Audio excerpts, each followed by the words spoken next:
desde Vergara y para todo el mundo. Una radio con propósito. Una radio con visión. Una radio para todos. El Libertador, 1210 AM.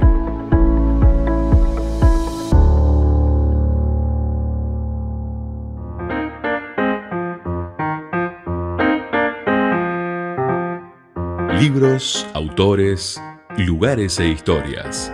Los descubrirás en Para viajar lejos, con la docente y escritora María García Marichal.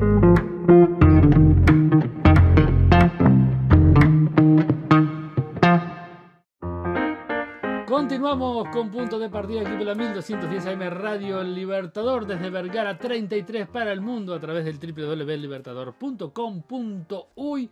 Y ahora pueden comunicarse con nosotros también al 091 99 12 10 más 598 si está fuera del país, tanto por Telegram como también por WhatsApp. Nos mandan su mensajito, sus aclaraciones que quieran hacer. Bueno, lo que quieran hacer lo pueden mandar al 091 99 12 10. Y también a través de nuestras redes sociales, por supuesto, Facebook, Twitter, Instagram y YouTube, donde pueden encontrar entonces todos los contenidos. Bueno, pero no estoy solo, hoy como todos los martes, columna de literatura, y para eso tenemos a María García Marichal que ya nos está acompañando. ¿Cómo estás, María? Muy bien, muy feliz de estar aquí de nuevo, un gusto estar en la radio. Un saludo a la audiencia, muy afectuoso. Bueno, el gusto es nuestro, María, que estés con nosotros y poder disfrutar de este rato para, bueno, conocer a distintos escritores. Hoy vamos a conocer a un escritor que está vivo, ¿no? Porque sí.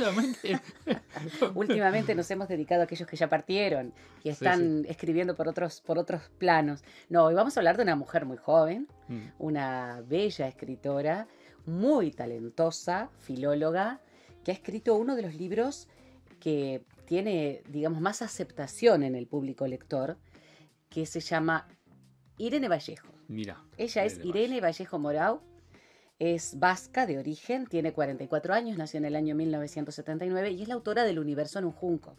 Bien.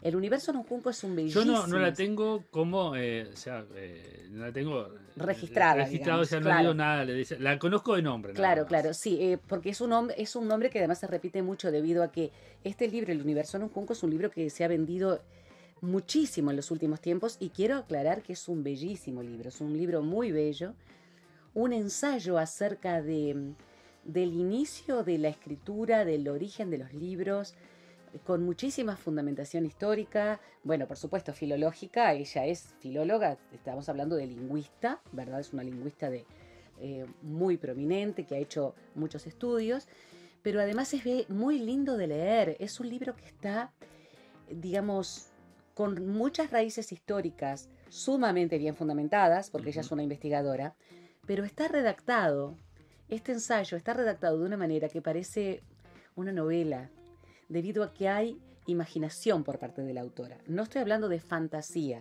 sino una imaginación, digamos, fundamentada en la historia. Muy, muy lindo libro. Pero vamos a hablar un poquito de ella. Bueno, sí, contaros un poquito. ¿Cómo no? Y después vamos a hablar justamente de la historia del libro, que nosotros hicimos un paneo hace un tiempo. Ella lo hace de una manera muy, muy profunda y con una profesionalización intensa. Se llama Irene Vallejo Moreu, nació en Zaragoza, España, ¿no? Estamos hablando del País Vasco, en 1979. Es filóloga, es decir, lingüista, y es escritora. Ha recibido varios premios de los que vamos a hablar después.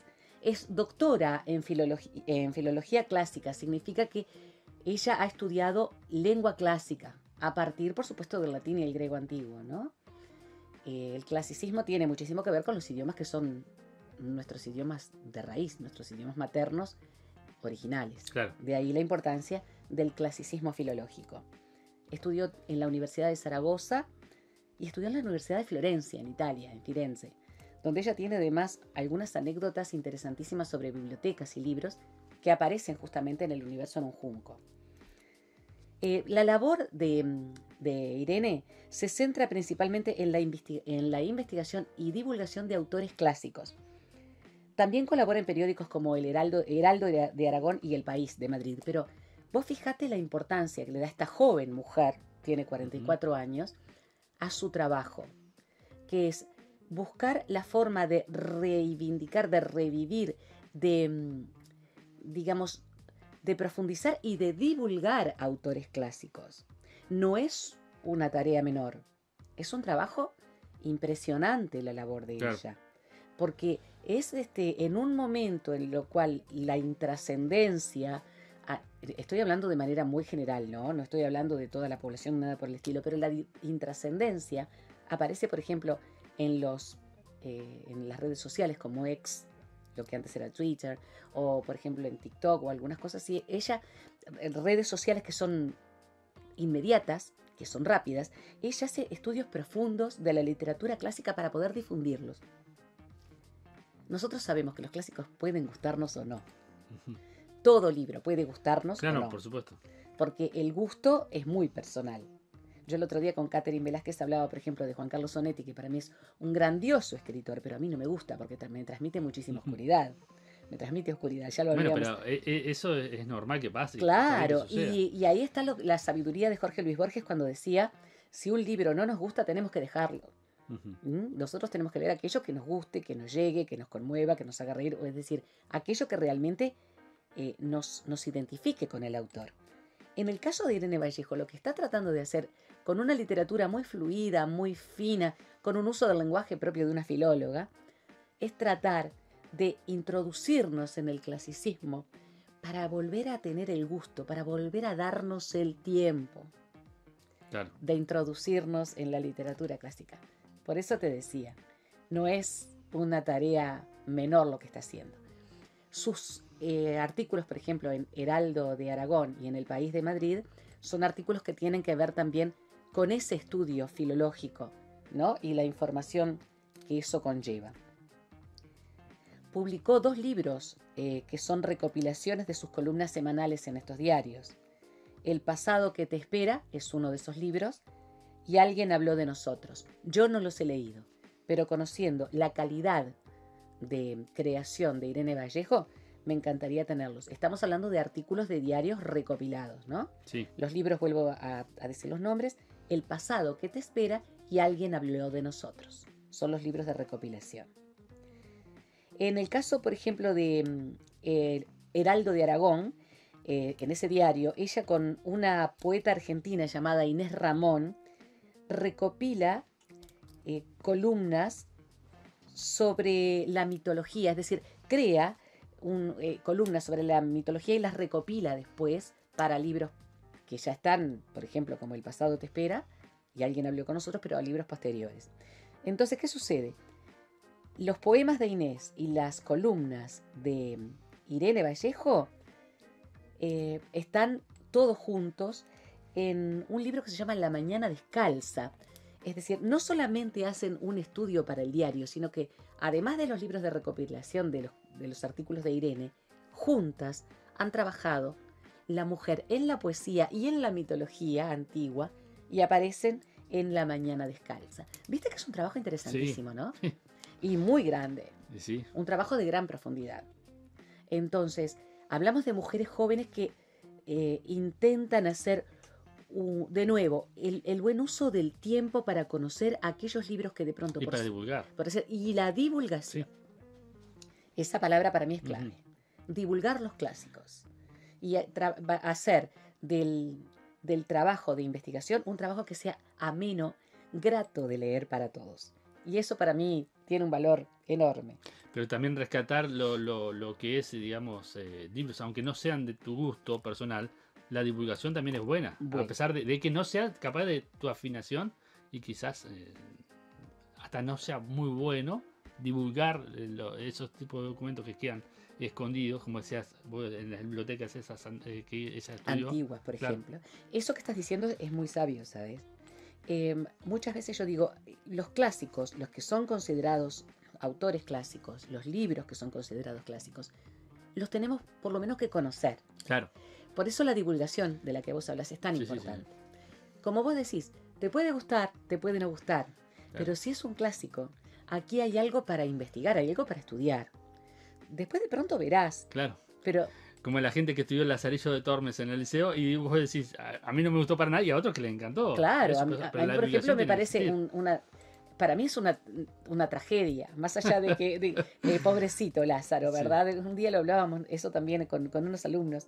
Para mí es una tristeza lo que sí, vivió Lázaro de Tormes, pero se trata justamente de la literatura picaresca. Es un clásico de la literatura picaresca. Vos por lo menos lo tenés que abordar, claro, en el sentido de que tenemos que conocer para después saber si nos gusta o no y dejar. exactamente, exactamente. Eso es muy importante y por eso la tarea de estas chicas y de una gran comunidad de escritores jóvenes principalmente, hay de todas las edades, pero son predominantemente jóvenes, es justamente la de hacer este tipo de divulgación.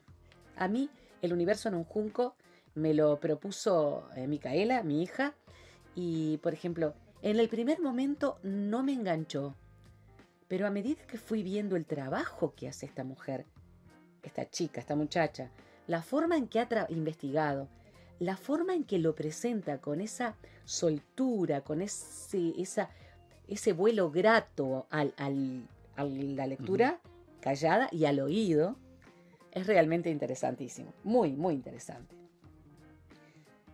Publicó su primera novela en 2011, era una jovencita, La luz sepultada, una historia cotidiana de sentimientos, situada en la Zaragoza del año 1936, cuando ya estaba en la puerta de la guerra civil.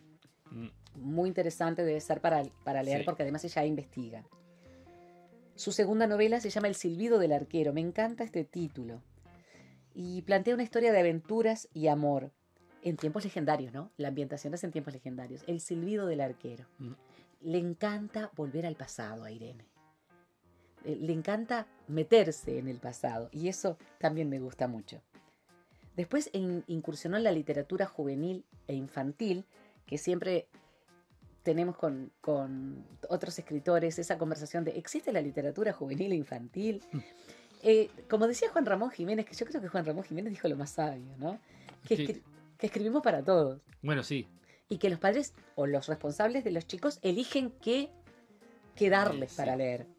Porque un niño puede leer un clásico, No, por supuesto. puede leer un libro para adultos Por siempre que él, supuesto. la persona que esté a su cargo, sea el padre, el abuelo, la madre, no importa, eh, quien esté con el niño, sepa qué darle, qué filtro, de Sí, acuerdo sí. con la Creo edad, que de lo que acuerdo. hace la separación entre los niños y los adultos es la comprensión del texto, ¿no? Totalmente de acuerdo contigo. Por eso estoy totalmente también de acuerdo con Ramón Jiménez, con Juan Ramón Jiménez, ¿no? Este, entonces, para este grupo de lectores, jóvenes y niños, ella escribió El inventor de viajes, que me dicen que está muy lindo, y La leyenda de las mareas mansas. Están además ilustrados por pintores reconocidos, entonces dicen que están muy lindos los libros.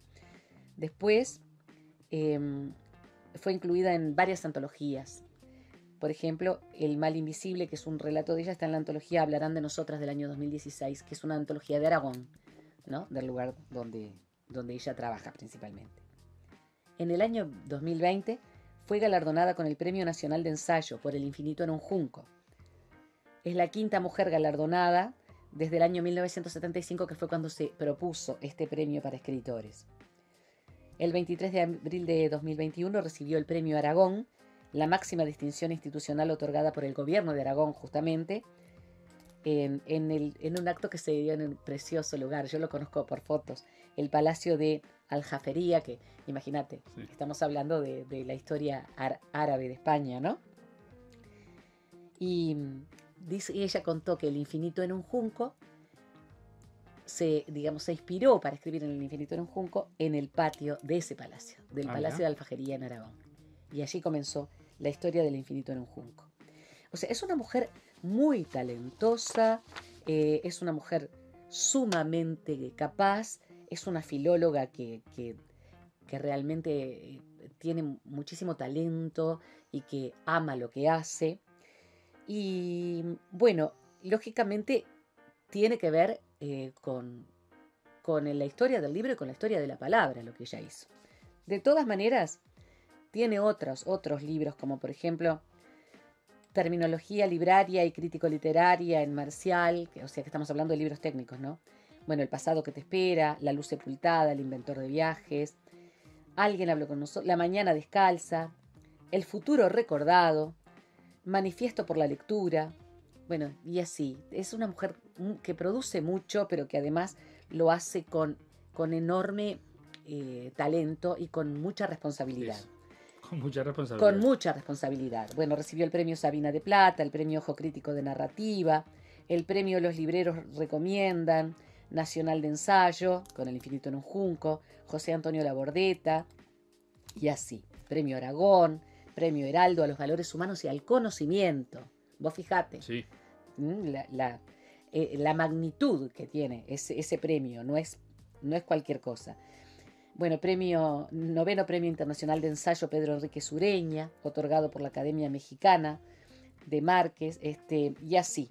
Premio Líder Humanista. Es una mujer multipremiada porque, justamente como decíamos, porque la gran profusión de su trabajo no desacredita ni desmerece en ningún momento la calidad del mismo. Claro. Y eso es muy importante. Bueno, después también en 2023 recibió el premio Wenjin Book Award, otorgado por la Biblioteca Nacional de China, Wenjin Book Award, en la categoría Ciencias Sociales. Es decir, que no deja su labor por su creatividad.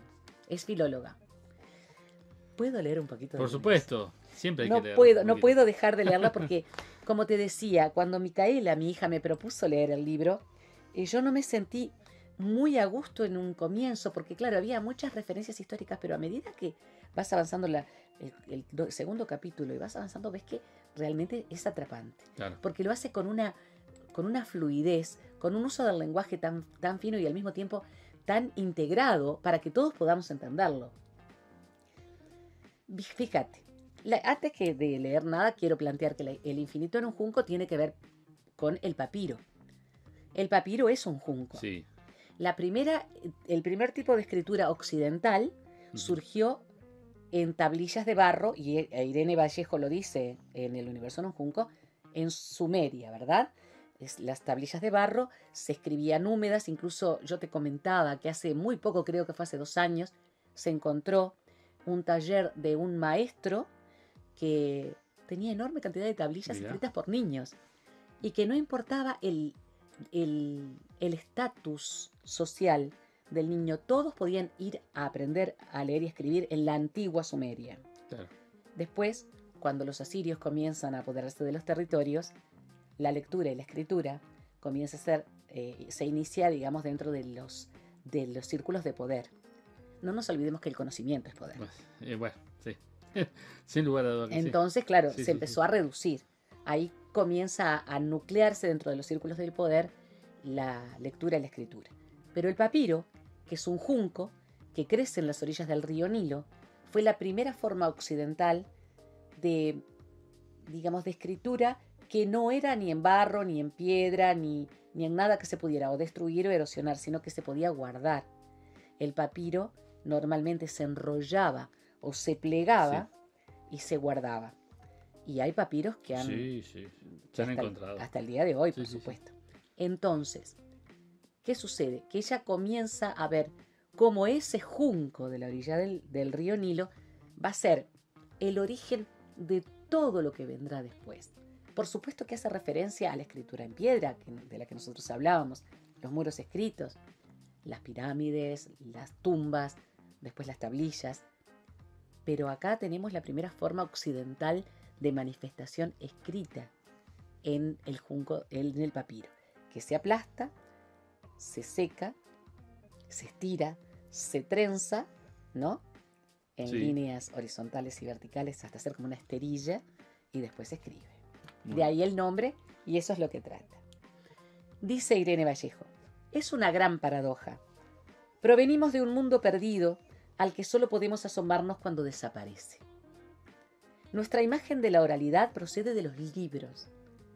Conocemos las palabras aladas a través de su contrario, las palabras inmóviles de la escritura.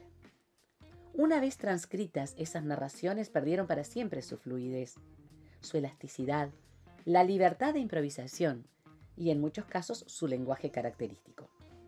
Salvar aquella herencia exigió herirla de muerte. Herida y aún así fascinante, la gran riqueza del imaginario auroral de nuestra cultura ha sobrevivido sin desvanecerse del todo en los confines del tiempo. Escuchamos sus ecos distantes en la transcripción de mitologías, fábulas, sagas, canciones folclóricas y cuentos tradicionales. Transformada, refundida y reinterpretada, la encontramos en la Ilíada y la Odisea, en las tragedias griegas, en la Torá y en el Antiguo Testamento, en el Ramayana, en las Edda, en las Mil y una Noches. Y precisamente esos relatos exiliados, refugiados literarios en los países extranjeros de los textos escritos, en el país extranjero de los textos escritos, son la espina dorsal de nuestra cultura. ¿Viste cómo hace un paneo? Sí. Y cómo la oralidad pierde, como ella dice, la capacidad de improvisar, la flexibilidad, pero para que trascienda. La herida de muerte permite la trascendencia. Es como una especie de resurrección, ¿no? De la palabra. Sí. Cuando la musa aprendió a escribir, en palabras de Havelock, se desencadenaron cambios asombrosos. Los nuevos textos pudieron empezar a multiplicarse en infinita variedad, porque ya no estaban sujetos a la economía de la memoria. El almacén del conocimiento dejó de ser exclusivamente acústico, se convirtió en un archivo material, y por tanto se podía ampliar sin límites. Así, la literatura ganó la libertad de expandirse en todas las direcciones. Ya no tenía que administrar con avaricia la acotada capacidad del recuerdo. Y esa libertad impregnó también los temas y puntos de vista del relato. Frente a la oralidad, que favorecía las formas e ideas tradicionales reconocibles para su auditorio, el discurso alfabetizado podía abrirse a horizontes desconocidos, porque el lector tenía tiempo para asimilar y meditar con tranquilidad las ideas novedosas. En los libros caben planteamientos excéntricos, voces de identidades individuales, desafíos a la tradición.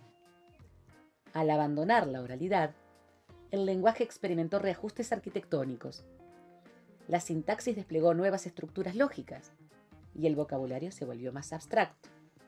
Además, la literatura encontró nuevos caminos fuera de la disciplina del verso, como el burgués gentilhombre de Molière, que un buen día se dio cuenta de que llevaba más de 40 años hablando en prosa sin saberlo. Los autores griegos descubrieron que sus personajes podían dejar de dialogar en hexámetros. La prosa se convirtió en el vehículo de un sorprendente universo de hechos y teorías. Los enunciados innovadores ensancharon el espacio del pensamiento.